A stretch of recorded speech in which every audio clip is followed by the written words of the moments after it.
All right. Hello and welcome to this discussion. Today I have with me Francesca, who is an ENTP. I'm pretty like 99% sure, talking with famous people, made a bunch of judgments, but I don't agree with them completely, but we can talk about that a little bit later. But Francesca, do you want to go ahead and introduce yourself and plug your channel and that kind of stuff? Yeah.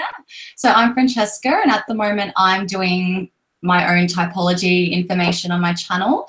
I have typed myself as an ENTP through through tests and lots of gathering and all my friends around me with information.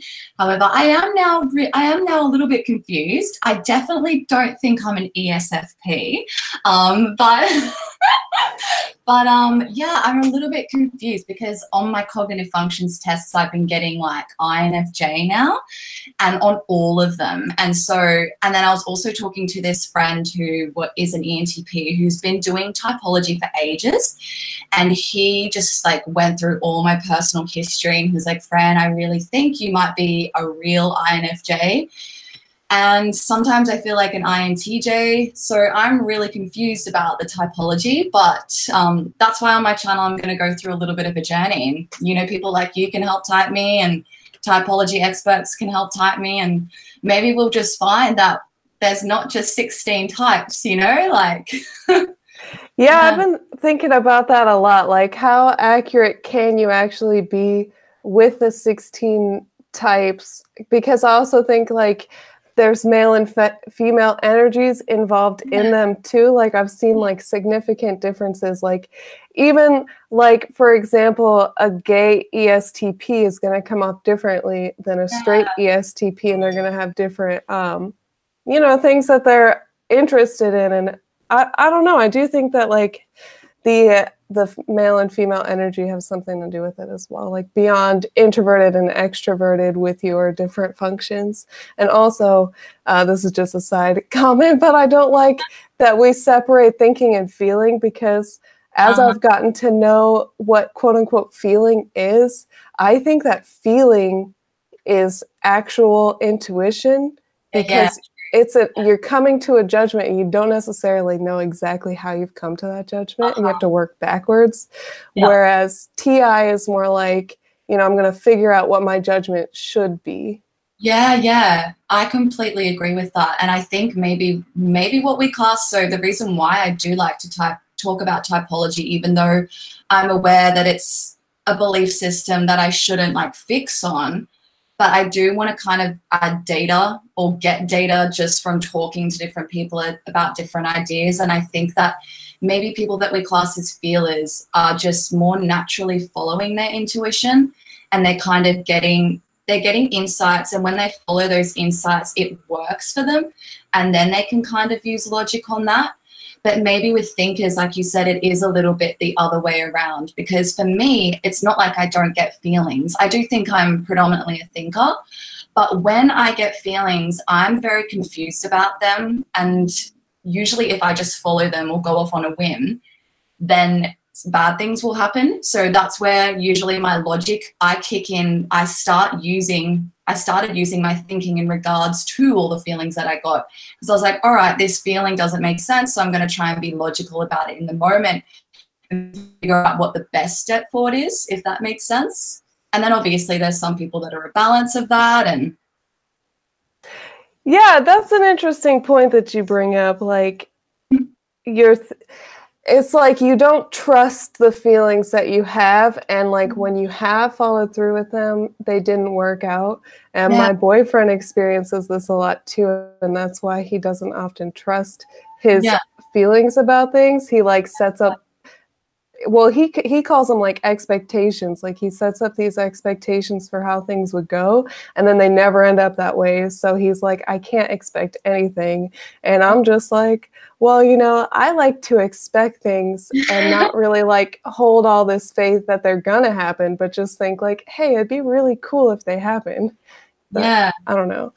Yeah, not so much expectations for me, but just necessarily anything in the moment. Like even if you just get like a bad mood, or I lose interest in things a lot and then I get a bad mood. And then like if I was to just allow that lack of interest to like control me every single time. I would completely change partners, friends, things that I do. So I try to at least wait, be logical about it. Like, and this is what I've learned, like going through life with different kinds of intuitions like that. Whereas my ENFP friend, she just follows her feelings all the time. Like she's a thinker as well. Like ENFPs are the most thinking feelers, but she definitely is always kind of flowing, and she's so free in her emotions, and she knows what she wants in a way, or she feels justified in feeling it almost. Whereas whenever I get a feeling, I'm always questioning if I should have it, if that makes sense, or if it's right, or that sort of thing.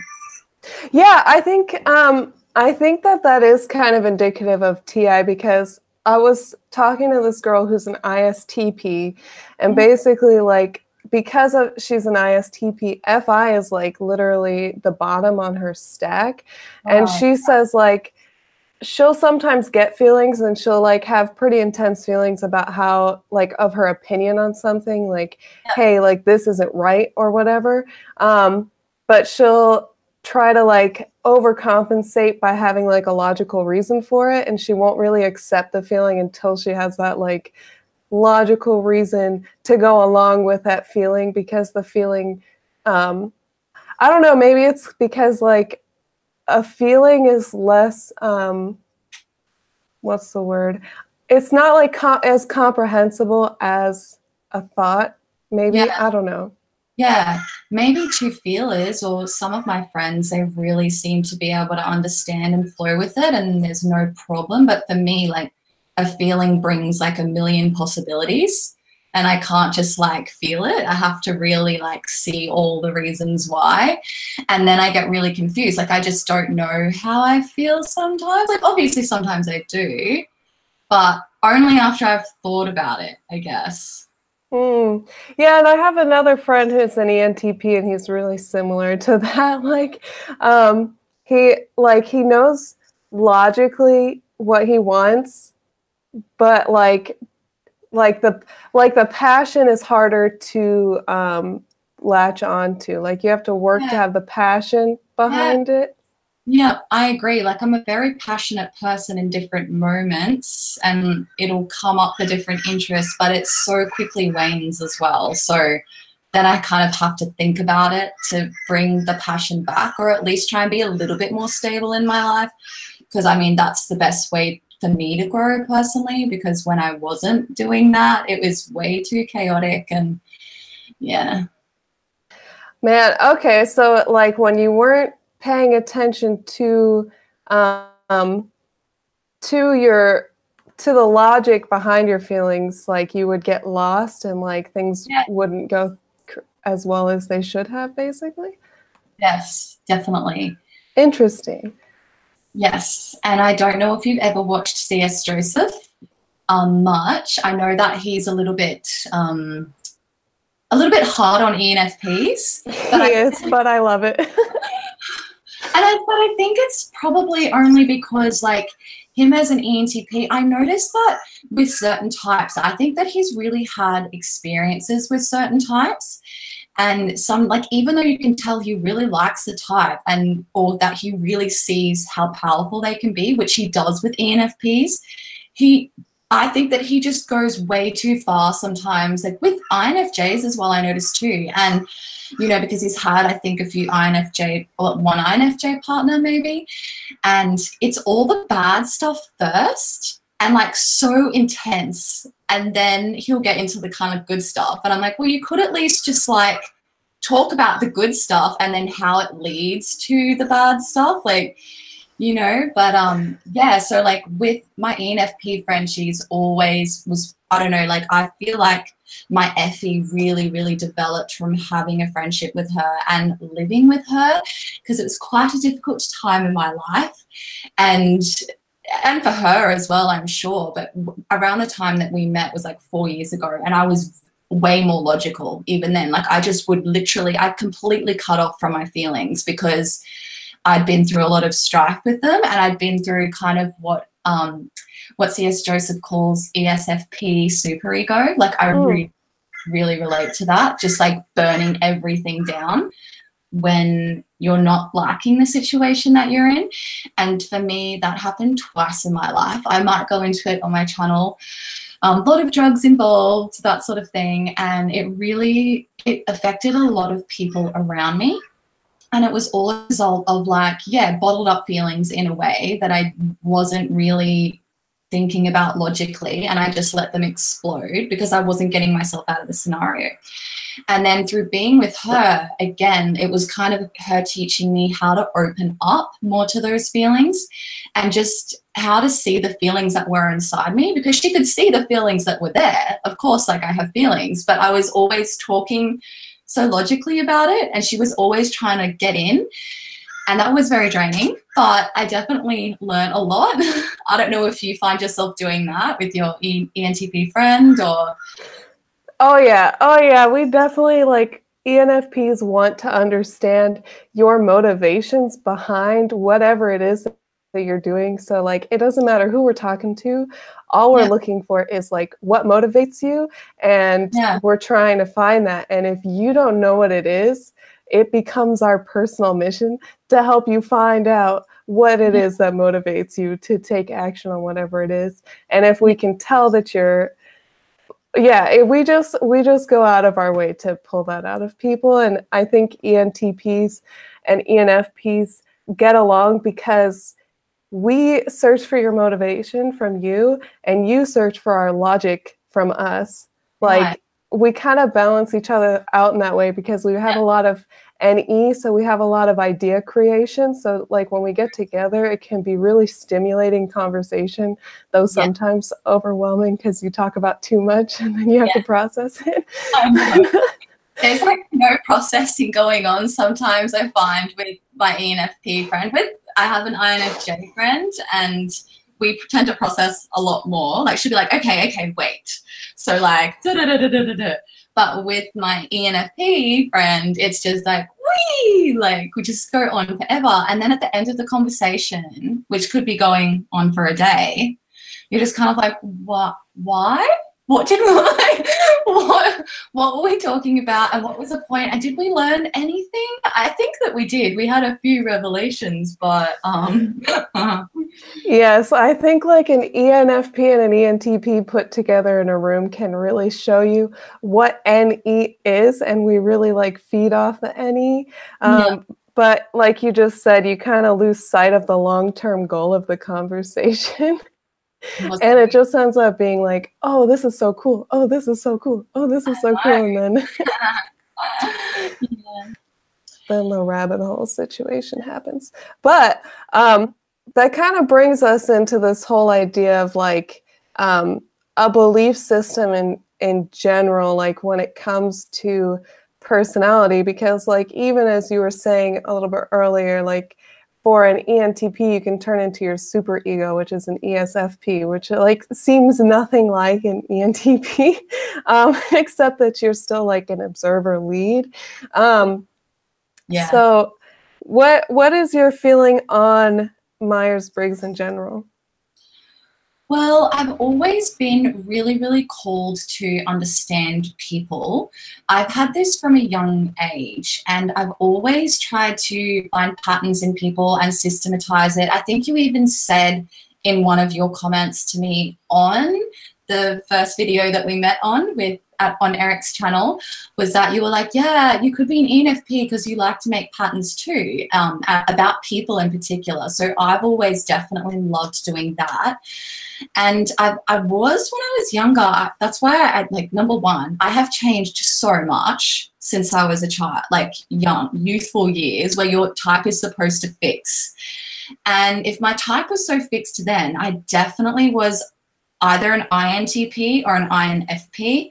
I'm not sure, like I know that they're so different, but I feel like I could have felt like I was more of an INFP because I felt so, I don't know, distant from people. So maybe that was manifesting more as a kind of like TI that felt trapped, you know, because I felt like a lot of the things I talked about, I was very interested in computers, I was very interested in anime, I was very interested in the universe, and I was very like, I definitely was a bit like autistic maybe, like I couldn't at that time understand when people didn't want to hear about these things. So I would just fully retreat.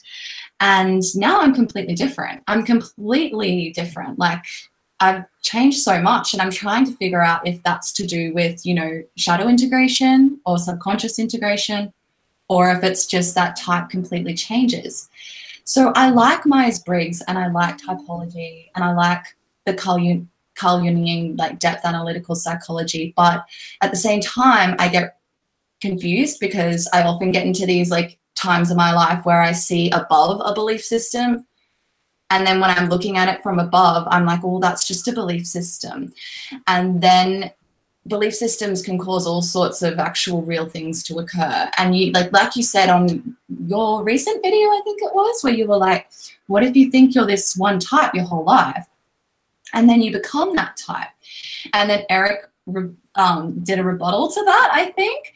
But it's been like, because I have changed so much. Eric appears to have been the exact same person, he thinks. And I think that's crazy because I've changed and grown so much. But yeah, I think that definitely maybe if you start focusing too much on these 4 cognitive functions that you think that you have, you're completely blocking out the natural progression of who you are. And do we really know what's going on with consciousness? Does consciousness, is it evolving on its own?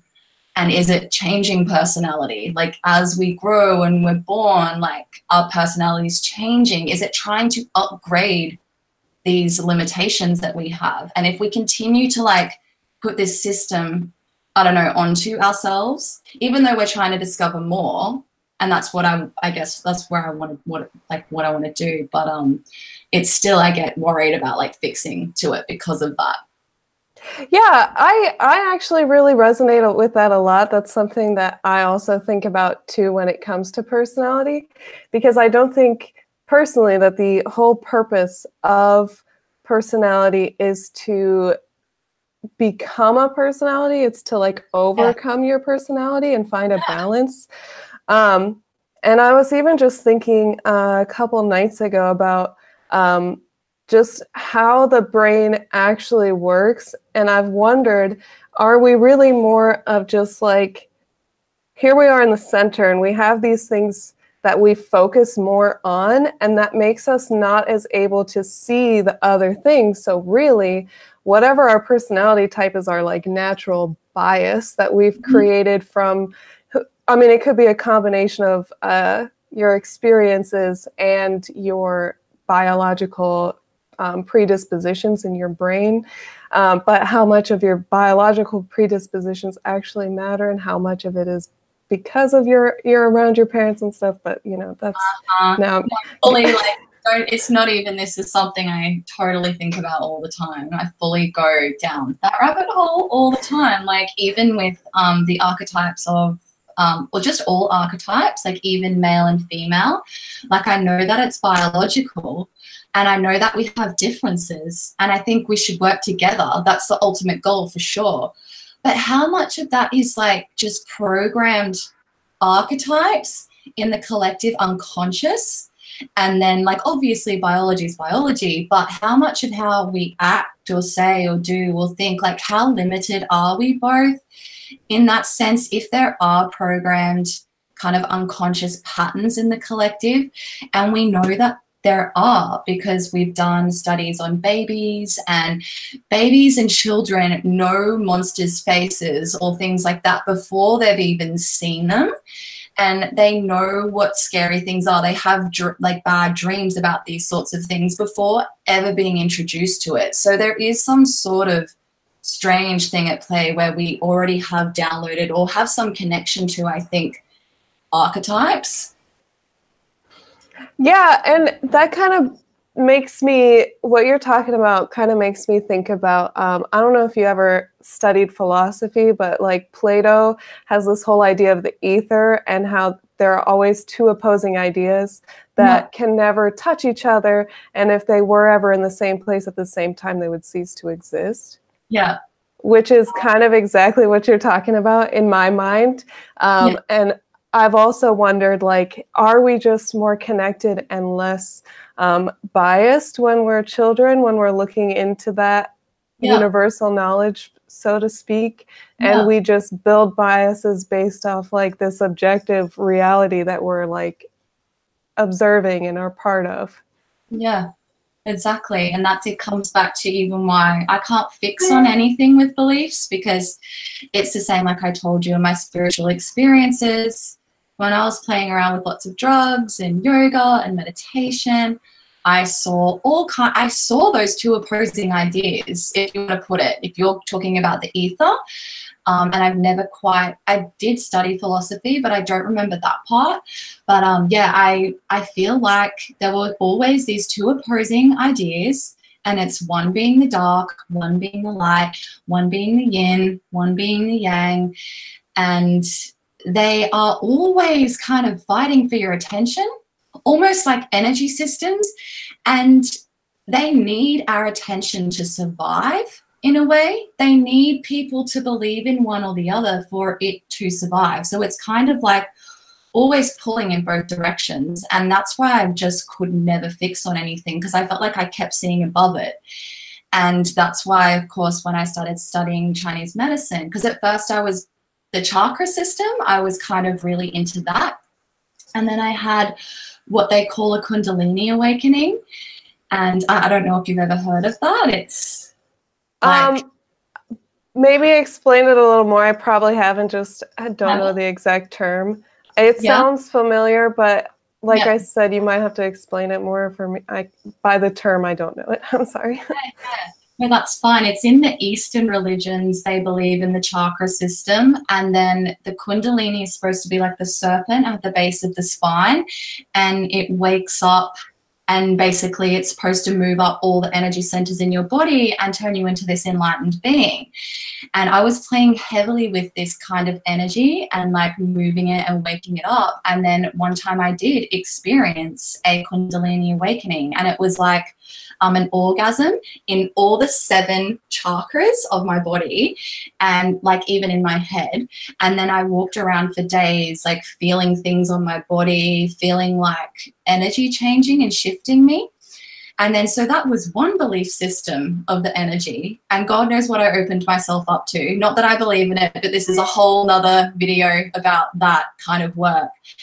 And then I go to study Chinese medicine, which was a whole nother belief system about the energy and a different kind of meridians and pathways. And then I was, at the time, because I was dabbling in this stuff, I saw this stuff. So maybe it's because I believed in this stuff and I could then see it on other people. And then, yeah, I just got so confused about that. Chinese medicine was really working for me. It was really working for a lot of people. But ultimately, I couldn't be a practitioner because I just couldn't be okay with myself teaching that belief system to someone, just in case that I was overriding something that was better, if you know what I mean, in the body naturally.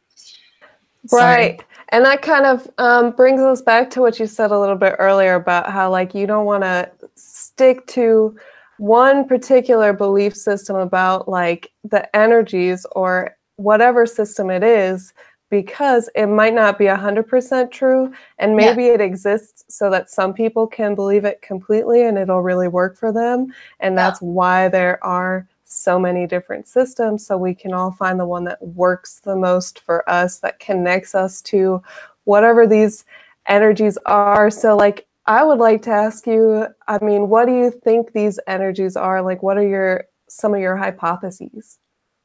Well, it's really weird and really strange, actually. I'll try and do a video of it like better to break it down. But from what I saw, I went through different stages of dealing with drugs. So first of all, the ultimate conclusion was basically this could all be an illusion. It could be a complete illusion, and it's continuing to carry some sort of story throughout our time. And that story for me is like the story of like good and evil, you know, about them fighting and about one winning, and then that's basically what I saw. So I saw so many things. Like first I got involved with like light beings, were they light beings? And then more like demonic beings. And I had like the stories from both sides telling me things. and stories about my past lives, that sort of thing. And I would see them sometimes like on the roof. I'd literally see like a movie of past lives. And yeah, and at the time it felt really, really good, right? Both sides felt good. Like when I was like talking to the light beings, I felt like good and like doing what I should be doing. And then when I was talking to the darker beings, they were saying things like, oh, the dark energy is just the energy of the earth. It's the energy of like volcanoes, of disruption. Like it's powerful. It's just another part of this planet. There's no good or bad. That's what they were trying to say, basically. And they were saying you're a natural dark priestess. Just like all these crazy things. And someone without more discernment, they're obviously going to get sidetracked by either one of them. And I think that's what happens with religion. So basically, I just started, sometimes I would have these really clear moments where I would see like, a lot of this was drug-fueled, by the way, but it was often, so then it would often carry over. So I'd use like acid, and then I was able to see these things for like days and days and days, as long as I stayed in a meditative state. And I used to use this thing called nitrous oxide. Do you know that? Isn't that like what's in cans? It's like, yeah, it's in like, it's for whipped cream basically. Yeah. And I'd fully like see reality. It was so strange. If I was with a person, I'd see like numbers on top of their head. I'd see like things that were going to come next. Like it was like a cube of like, because it makes time like go backwards and then forwards. That's kind of what it feels like. And then for me, when I started seeing things visually, it was like on top of their head, I would see things like, yeah, numbers or what they're going to say next. And it would just kind of like move down when that thing happened. And it's so strange to like see it there first and then it kind of then do that thing and then that thing disappear. And so basically I had moments like that. And then I started seeing those sorts of things above all of these like beings as well. And I started seeing, for me, I don't know if it was just a whole nother trip or it was a whole nother illusion, but basically what I think I was trying to show myself was that they themselves were illusions and they were part of this collective unconscious story that humanity continues to carry out. And for some reason we're attached to, like we can't break free of it. And somehow it's there kind of like a program. And we just can't, we just keep playing out these archetypes. And that's basically what it showed me. So then when I started seeing that, I basically just disconnected from all spiritual things, stopped using drugs, stopped doing yoga, because I felt that all of it was a way to pull in some sort of archetype, whether or not you're believing in God or, you know, any kind of religion or spiritual thing. So I stopped, and thank God all of those things stopped happening to me, all of the visions. And yeah, so that's, I'll try and make like another, but that's why I was a little bit like hesitant to put it on my YouTube, like maybe one day, but feel free to post it on your channel if you like, but I definitely need to like fully kind of go in like a step-by-step story, what happened. Right, and really dissect it for your own like personal understanding of your own journey during that. That is just a lot of things I thought about, and hopefully I can remember them all to respond to you. Huh? Like we need a pen to write down when exactly one any user is talking. Yes. So what you were saying about seeing like what they were thinking or what was going to happen like before it happened, and seeing these numbers and patterns. One of my other friends who I used to work with, he had a pretty heavy drug phase too. Yeah, he might still be in it. I don't know. I haven't talked to him in a little while because we stopped working together. But he expressed seeing very, very similar things. Yeah. And I do think that there's some kind of truth to that. And that might be part of what's made me hesitate from doing those kind of things. But then there's a part of me that's like, oh, well, other people have done it, so do I need to do it?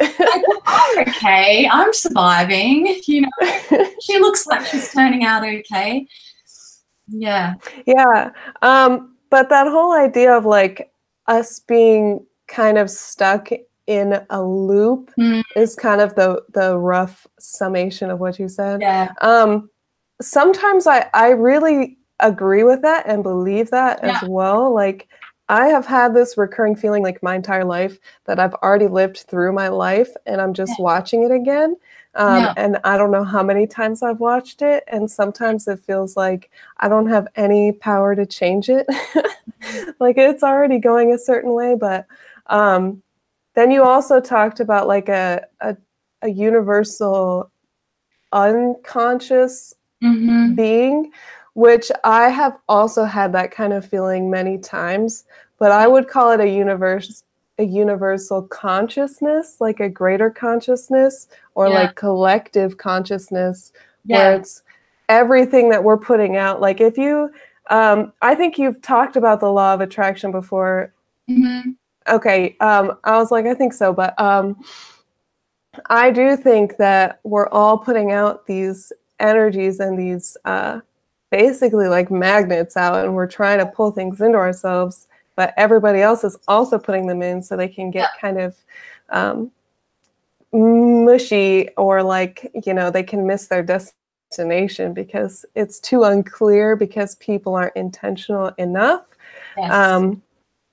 And I also think, well, maybe now I'm taking it too far, but I do kind of feel like we're in a time of awakening that realization amongst a lot of people, which some people will be like, Michelle, you're crazy. Like, you're psychobabble hippie stuff.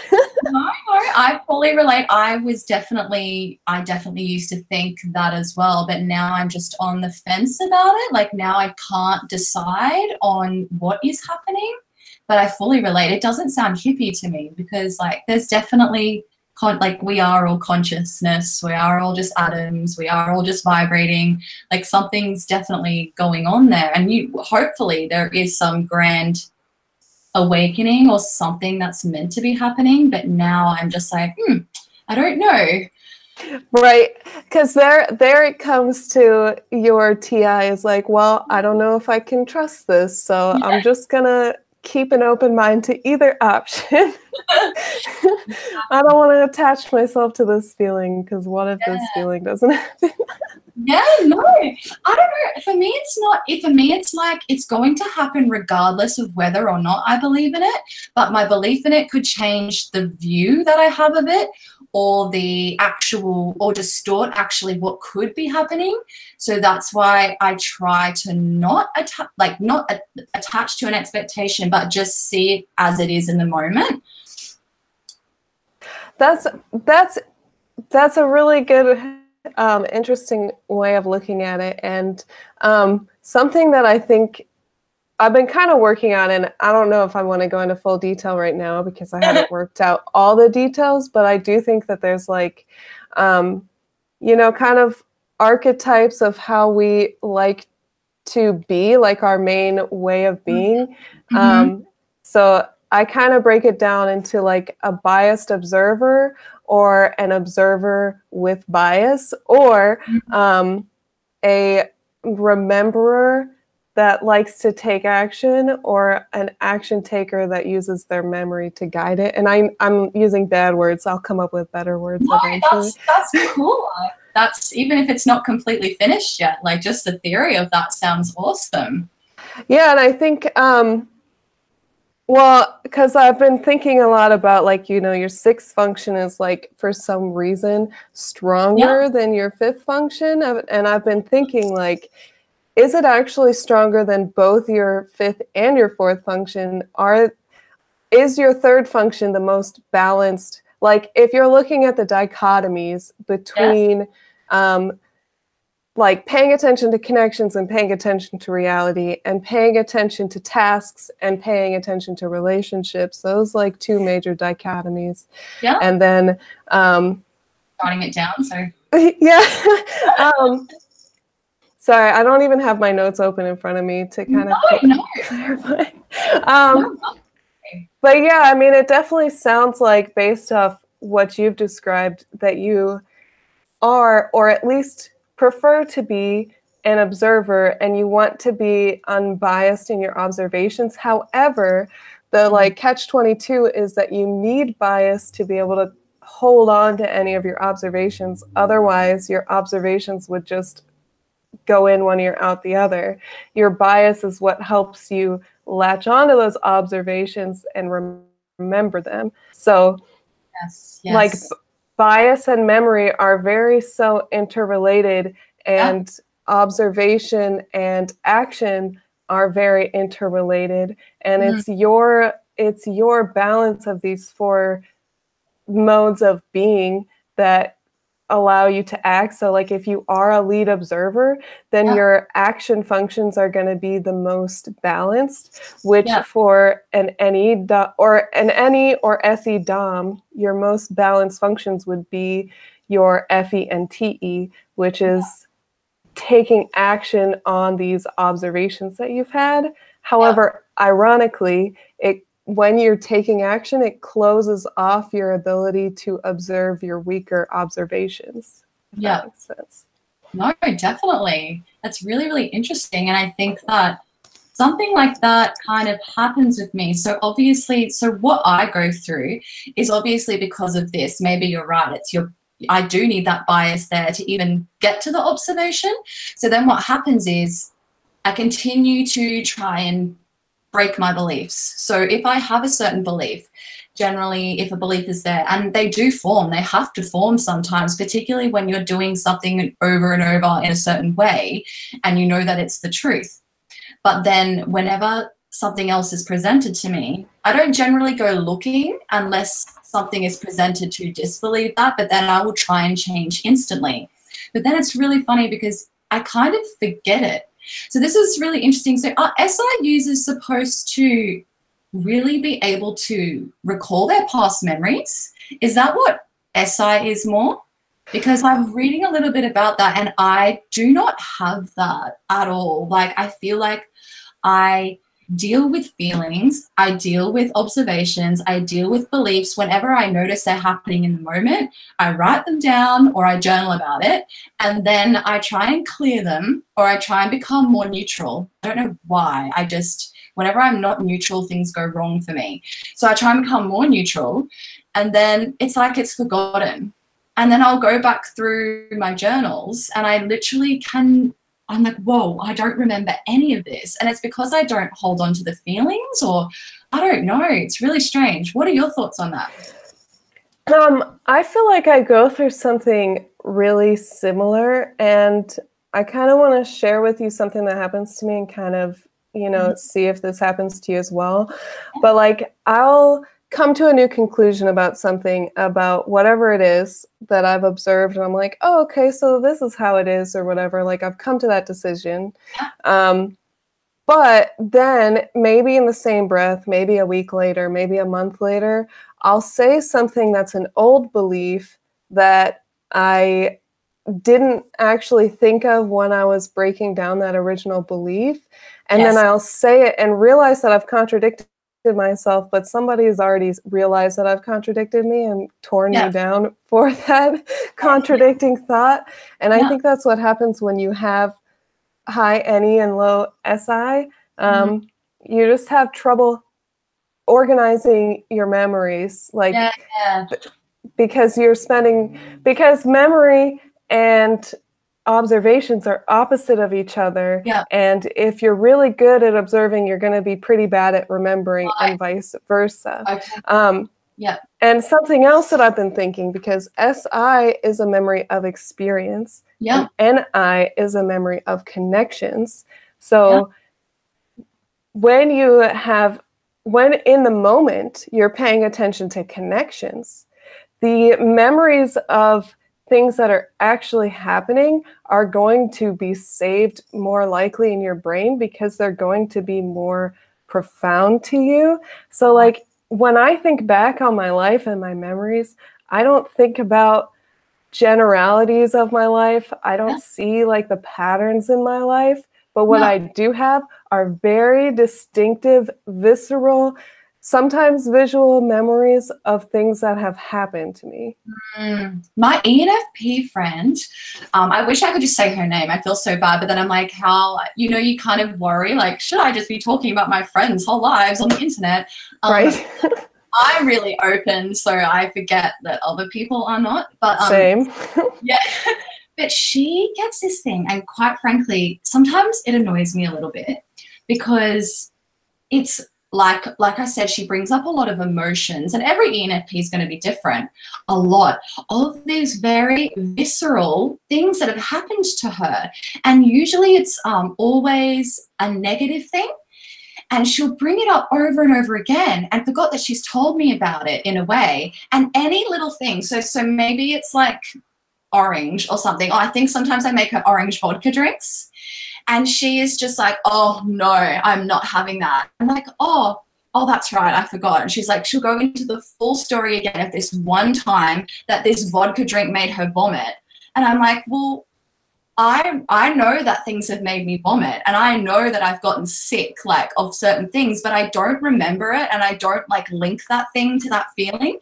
But she's like, with everything, just like really little things. And I'm like, whoa, how can you remember it that intensely so much that you will now no longer drink vodka orange? Like, you were traumatized by it, you know, like, so traumatized. Yeah, I don't know if that happens to you, but that kind of thing definitely doesn't happen to me as much, I guess. Yeah, it's weird. So sometimes when I do cognitive function tests, actually my SI is quite low, and my SE is higher. So that's interesting to me, and that's consistent on all of the tests. And then my NE and my NI have been tied, and then my FE and my FI are tied. So I just get really confused by that. But I know that the tests aren't good. I know that particularly for NE users, we're just going to be like, whoa, you know, I could be everything right now. There's a million billion implications to what you've just said right there. So it's hard to know exactly how I should answer this question right now, because it could mean this or it could mean that. Yeah, exactly. Yeah. Interesting. I was going to say something. So like you said that she remembers things that she has like a visceral memory about. Yeah. What are your most like intense memories, and why do you think, well, you don't have to share the exact memories if you don't want, but why do you think those particular memories are the ones that you save? Mm-hmm. So honestly, that's the thing. I'm very present and future focused. And I think that's because I process my feelings as much as possible. So I often don't even go into the past, or hardly ever have things come up. Sometimes when my friend does this, I will try and like go back like, oh, what drink made me vomit in the past? Or I'm like, well, some of them. I don't know exactly what one. But I think what I remember the most actually that comes up for me is like little bits of anxiety or things that I haven't cleared are memories of times that maybe I've hurt people or said the wrong thing, you know, or like, or was unaware, so unaware that it ended up causing someone else to feel bad maybe. So I think that's my main thing. I still remember some things that I've done, like obviously, like for me, they're the most traumatizing things. So like when I went ESFP, super ego mode, like twice, very difficult for family and friends. And I remember some things that I did like in high school where I was just the worst student. I was so bad. And just things that I did to like get out of things from teachers, like manipulation. I think knowing that I've manipulated people, but I didn't realize at the time, but I have to remember that I did that because I have to be aware of it. I think sometimes they're the things that'll just randomly pop up that I feel anxious about or that are more visceral. And I can still see clearly that I did it, you know? Interesting. So like it's kind of emotionally traumatic to you, and not so much that it was like it affected you personally, but it affected other people personally. Yes. Yeah. I think those are the things. Because like whenever something happens to me, I'm like, all right, I know I've got to deal with this. But when I know that what I've done has affected other people, I think that I'm like, well, they didn't have the option, or they couldn't control it. It's not like it's their own thing that's happened to them. It's happened from me. So I guess that's what triggers me the most. Interesting. Yes. Because it does seem like you, oh, sorry, I'm shaking my computer. It seems like ADD. It seems like you don't save your memories too much, except like when they are something that you can learn from for the future. Maybe. Yeah. I think when it's to do with me, if I process the traumatic thing at the time, like I know that some traumatic things have happened and my sister will bring them up, but it's like I can't, maybe they are locked away because it's so bad. You know, I've had many psychiatrists and psychologists try to say like, oh, you know, you're just like locking it away. I'm like, I don't think so. Like I'm aware that that happened, and then I can fully rationalize it and like use logic to go, well, this happened because of this and that's because of that, and they just didn't realize they were doing this because of this, and then I kind of process it. So I think I feel like those feelings, when it's to do with me, they go away a lot easier, or I just forget them, because maybe if the feeling was still there, the feeling could trigger the memory. Interesting, because I do something similar. Like, well, what you said is that you like have had some like traumatic childhood things, or like your siblings have talked to you about traumatic things that have happened, but you don't remember them.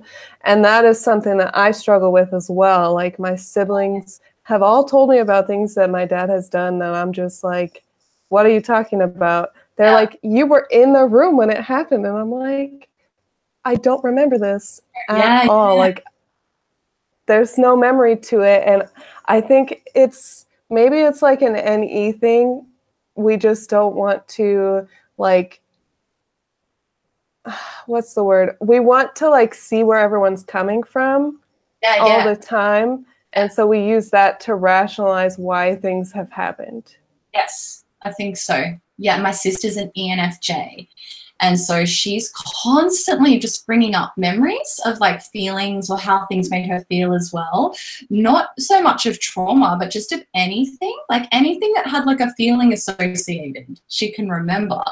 But maybe because I detach from the feelings at the time, and I also don't get the same curbs of joy that she gets. Like my sister can just get joy out of the most simplest things. Like she'll just hold my hand and be like, hello. And she'll look at me with love and she's like, you haven't talked to me for 3 months, but I know, it's okay. Like just little things like that. And she gets so excited and loving, and that doesn't happen to me so much.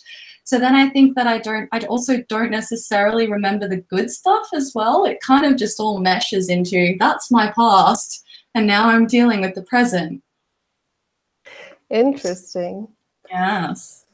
Because I've heard that, I think I was reading once that the NESI kind of axis is meant to be like the NE can process from past experiences because they remember. So then I get confused, is that what's happening with me? Because I don't feel like I'm doing that, but I do always do that kind of in the moment. So maybe I have like a past experience from a week or a few weeks ago that I still need to process or learn from and observe, and then I'll kind of merge that into one, or like my new idea of it, of a belief or an observation. But then once that's gone, that's gone. And like you said, you even bring up things and you just you're being hypocritical sometimes because you processed one thing and then you'll bring something up and you'll say it, and that definitely happens to me too. But then that's like more data for the observation. You're like, all right, now with this new thing, what is the overall verdict now? And then I move forward from there, and then I guess it just becomes, I don't know, it kind of disappears after that. Interesting. I think memory would just be an interesting topic to study more in general. Absolutely. Because I've even been watching a lot of things, and I don't know how much that the actual things that you remember have anything to do with your personality, but the way or the reasoning behind why they are saved could be indicative of your personality. And it's, I'm just kind of like processing the fact that like the things that you save are either things where you feel guilty because you've manipulated someone and they didn't have the chance to use their own logic to deal with the situation. and you could have messed with their emotions beyond what was really necessary, or you pushed the boundaries a little too far, or you were taking advantage of the fact that you had this capability. And then, like, even just how I've manipulated some teachers, and I've processed it. I'm like, okay, you're a child and you had these abilities and no one knew, no one could tell what you were doing, but you didn't know either because you were just a child and like learning. But I'll still like remember exact conversations. I might be lying in bed and then just like a flash of anxiety will come, or I'll just like see the teacher and me and I'll be like, oh God, I don't I don't know why. And I'm like, okay, just clear that. It's okay. But then like maybe a year later, just a flash of that particular thing will come again. Or if it's like way past, it doesn't matter anymore because it'll only be very quick, but it still happens. And that's quite interesting to me. That's what I find. And it's not necessarily something I talk about either. I don't think I've ever spoken about it with anyone, actually. It's just something that happens, particularly when going to sleep at night or... Yeah, you know, I wouldn't say that I either dwell on like a lot of things that have happened, but I do definitely dwell on things that have like impacted me. My sister is more likely to save those negative memories, but I do have very like specific memories that, well, before they used to bother me, now they just kind of come up and are like, wow, you were dumb back then. But mine is always like where I should have been more aware of what other people are feeling. Like, yeah, I don't know. I'm having trouble coming up with the words for what I want to say. No, I think it makes perfect sense. Yeah. This is so interesting. I think he was so wrong, but maybe like you were, I don't know. He did an interesting video today about like how he determines NI and where that slot is based off. Talking with famous. Huh? Mm-hmm. Okay. Yeah. Yeah, he posted, it's like a shorter video too, and it was kind of interesting how he said that he observed lower and higher slot NI and how he would come to his conclusions, which makes more sense like how he has in the past, because he's not very good at explaining like why he's made a decision. He's just like, this is... Yeah, and sometimes I'm like, okay, look, I can tell that you're smart, but I'm just seeing so many possibilities right now of why it could be something else. So if you don't at least explain why you're coming to that conclusion, it's very hard for me to like believe you or, you know, fix on that as what is true or right. Exactly. He seems to come to some like serious snap judgments where I'm just like, you know what? I'll believe you if I see why you say this, but sometimes I'm just like, it sounds like you're just speaking through some eyes of bias is all I see. Like maybe he's been mistyped and he's really an INTP.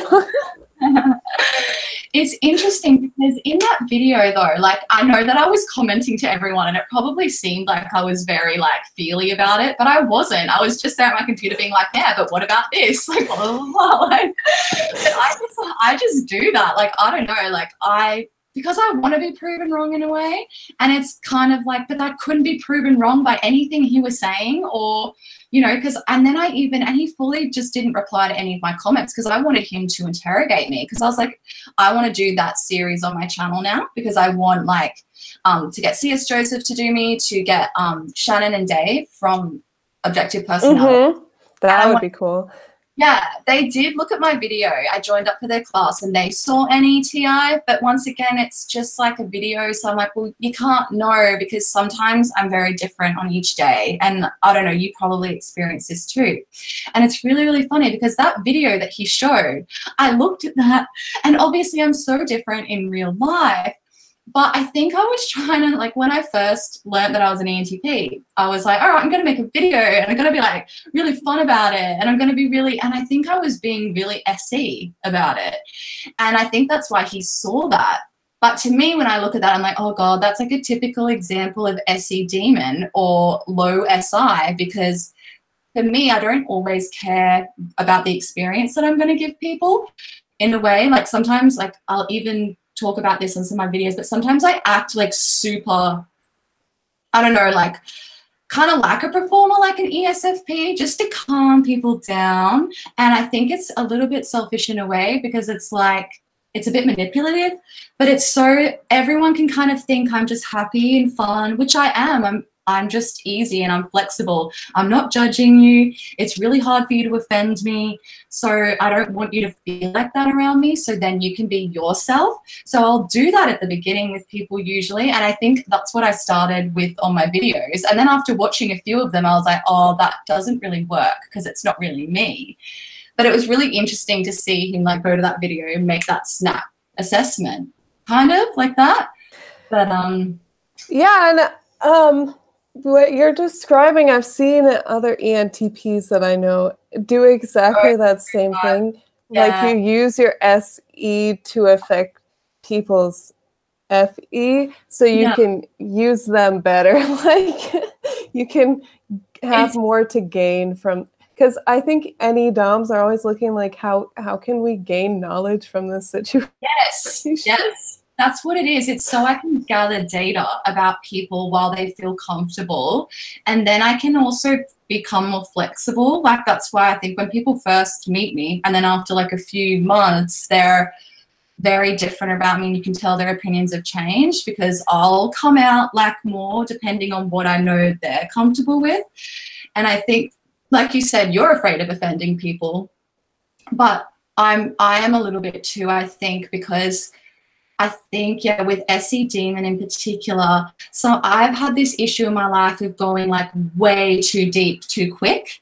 And I think C.S. Joseph has actually talked about this, like, and kind of like in a cocky way, like, oh, I know you want to talk about this really deep thing and I'm so deep and I'm going to get to know you, but it comes across really bad. And that's why C.S. Joseph was saying like he never hits on women in bars and that ENTPs shouldn't be the first to hit on people because of SE Demon. Like I try to give them this experience, but it's fully a demonic experience. Like it's not nice.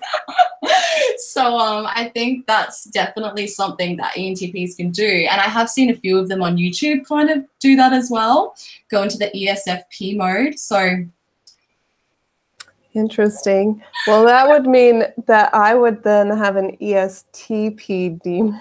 Oh gosh. I don't know. Yeah, that's maybe something you should watch more. I can't remember C.S. Joseph talking about the demon for ENFPs, but it would be because it's, yeah, that's interesting. ESTP doesn't sound like a fun one either, you know, when they're full. Yeah.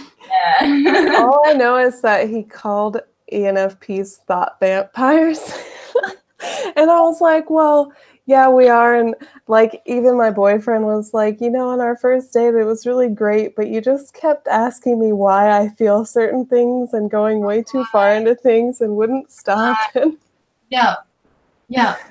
It's hard to see. And yeah, for me, like I'll go really, usually like if I meet someone like you, it's okay, especially for like a little bit drunk at parties. Whenever I've met ENFPs, it's like, you know, like we're okay with that kind of weird, like deep attention, but some people are not. So like I said, I've just learnt to maybe perhaps be a little bit more casual and like fun with people and then kind of figure out how much I can let out because I am constantly gathering data. But then, you know, when you gather data about someone, you kind of want to tell them what you've gathered so then they can maybe change their behavior.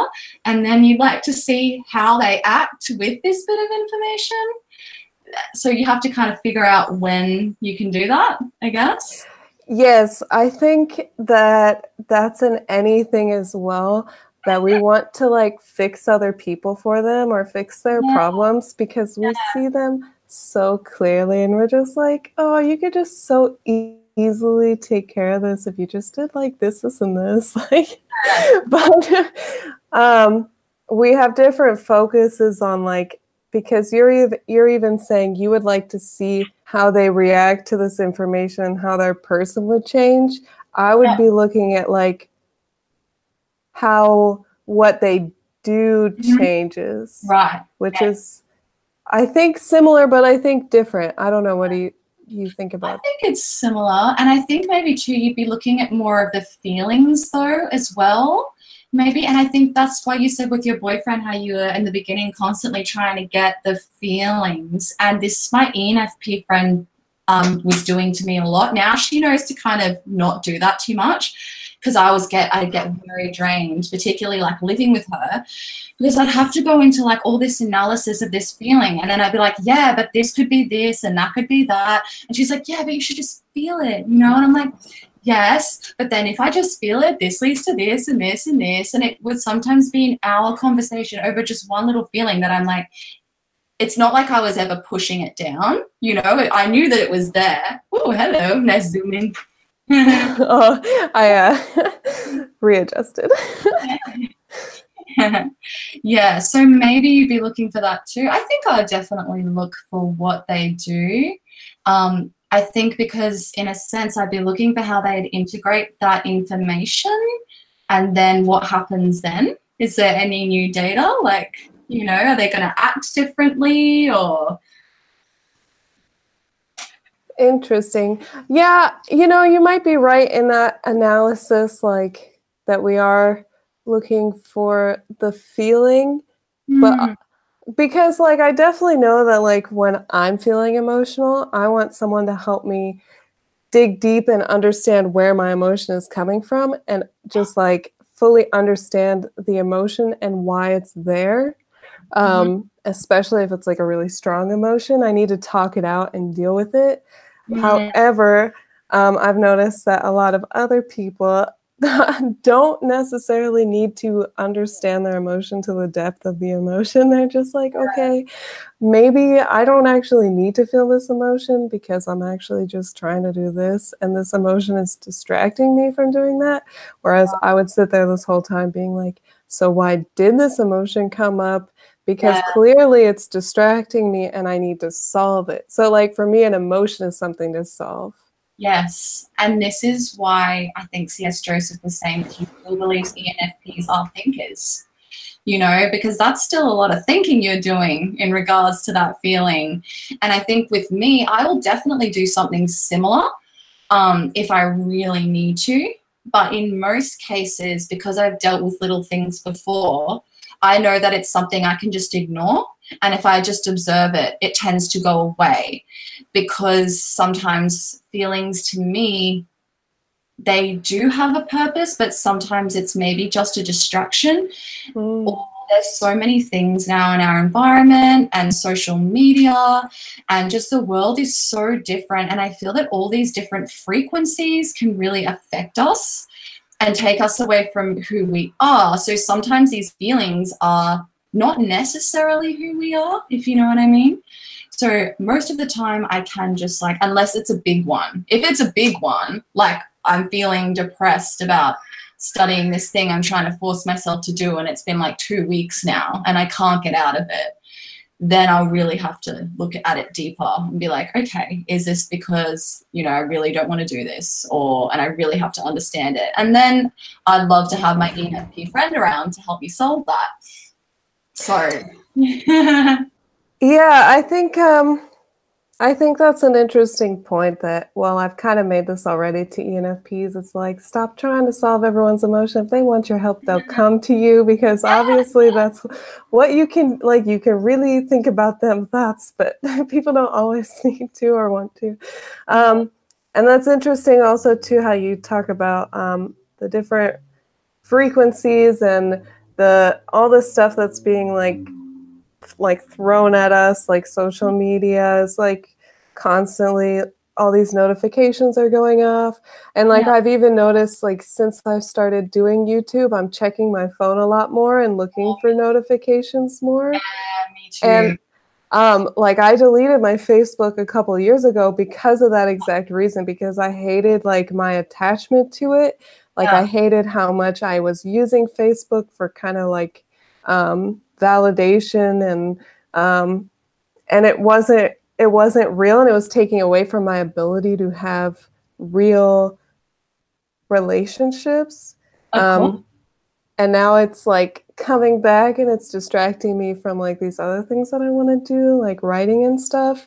But then you know, of We'll course, have to I'm talk like, about that once too, because I huh? thought you're a writer too. You're writing something. Oh yes, I'm writing a super intense sci-fi Oh, series cool. We'll have to have a chat about that sometime. because you're doing a fantasy series, right? I like a Or fantasy. Yeah, yeah. Actually, it kind of involves my ultimate like realization of life. I don't have much time left, but I'll go into it quickly. So okay. it's like, you know, the difference how we were talking about the two sides, like with religion and then the energies as well. So it's like it's kind of like a magic, someone who is born into powers, but it's a power via this system, and then ending up being not real. So kind of like, yeah, seeing above the gods, you know, the good and the bad kind of energy, but yet seeing that that is also like feeding off people, but then giving power back to certain people. So it's going to be based on that premise. So, and I haven't written in like 8 years. So I used to write a lot of fan fiction, um, like a lot of anime stuff and like video games that I was interested in. And I had like a huge fan base online actually at the time. I was like 14 years old. And I used to write like sometimes 10,000 words in a day, but it's been years. So it's interesting to get back into it now. I definitely feel out of touch, but practice makes perfect. Yes, that sounds like a really interesting concept, and actually I'm really excited to see how that would play off like with fictional characters and where you could take more liberties than you can in real life to just make like some interesting things happen. Mine is definitely also like my kind of theories on life, and it's, you know, constantly changing. Like my draft has changed like a bajillion times because of that, which is unfortunate. Like I'm like, can't I just stick with one thing? NE. NE, like so many possibilities, endings of your book. Exactly. But it's basically like a journey of self-discovery. Well, so like the main character is trying to fix the world and make it better because it's all messed up. And the main, did I say the main character or main antagonist? Because I meant antagonist. And the main character is helping him. Yeah. And they end up doing things that go against the main character's values, and she has to figure out like how to make up for what she's done. And Interesting. Even when you think about there's that a lot of sounds so FI, doesn't it? Like, whereas mine yeah. kind of AI, it's like she sees that it's all an illusion and she decides that she can't like believe in it in a way. That's really, really interesting. But maybe I'm going to have my character go through like issues with ego and values because of that system. So first being distracted by the system that she's using and gaining a lot of power from it. So maybe going into some crazy sort of egoic mode, and then coming out of that into that more neutral kind of natural place where she should be, I guess. Yeah, exactly. It kind of seems like both of our stories are about like our main character finding some kind of like equilibrium within themselves, Yeah. and also showing something about humanity. I don't know. But yes, the issues of the world or belief systems in general. Yes. Yes. I really want to talk to you more about your book. And Yes. there's this ENTP, Auto Alchemy, who's doing a series where he talks to other people who are writers. Okay. So I'm sure he'd be pretty interested in talking to you. And you guys are both ENTPs, so I'm sure his story is a lot more similar to your story than my story. Interesting. Isn't that weird? Yes. And it's like we have similar like end goals with what we're trying to say, but we're just, the story is going about it in such a different way. Like the main goal is to get people to think and change their perspective and tell them that they're biased and they're wrong, basically. Love it. Yes, exactly what I'm trying to do. Or maybe at least give people the option of like, hey, maybe you should see above, you know, from above of all the belief systems that so easily do give us power and do, you know, kind of make us feel important, but then they're also taking our energy because of that, or they're just distorting what you could really see. I think that's what the main takeaway I want from my book to be. Yes, that is so cool. You really need to get that written so I can read it, and I need to get mine written so you can read mine. We can be accountability partners. Yes, and I think that's something that any people need more than like almost any other type. Maybe SE types too, if they have like a long-term goal. We need accountability partners because new ideas come along and we're like, I can put this aside. I'll come back to it. I want to work on this new one. I know, this new one is giving me dopamine. The old one is no longer giving me dopamine. Exactly. Well, I don't know how much time you have. I know you said that you have to leave. Head off, yeah. But it's been so nice talking to you. I think we could find heaps of topics to talk about. Like, yes. And I've been kind of thinking about doing like a regular thing where I do like quote unquote philosophical Fridays. It just ended up being Saturday today because our schedules got changed, but I think that could be something interesting where we meet, like, I don't know, like maybe, well, we can talk about details of how often we can meet, but I think it would be fun for us to have more of these discussions because it's definitely stimulating and gives me a lot to think about and process later, because you know I'm not processing it right now. I don't really know what the point of any of it was, but I'm sure later we'll figure it out. Oh, when you upload the video, we'll be like, oh yeah, girl, that was a good point. Exactly.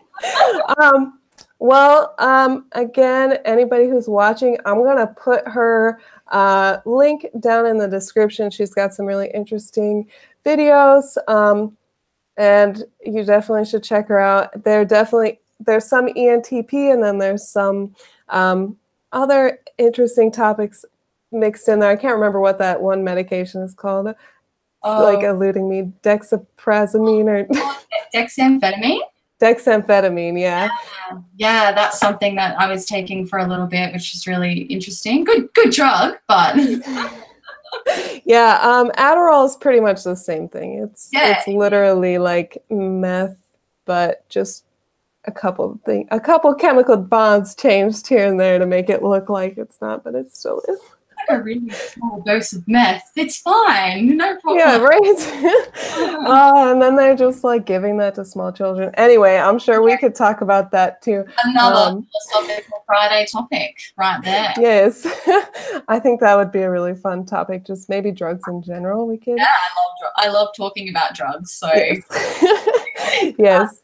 I've had some crazy experiences, so it'd be good to get them up on YouTube, at least that other people can like learn or decide if they want to dabble for their own kind of awakening.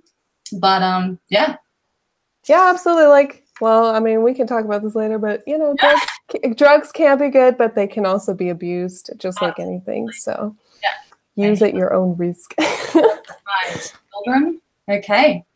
Well, nice to see you, and I'll chat to you again soon. Yeah, it was a great conversation. Thanks so much for coming onto my channel and having this great conversation. And hopefully everybody enjoys, and comment down your thoughts about everything that we've talked about, because I'm sure you guys have them. Yeah. All right. We'll see you later. All right. Bye.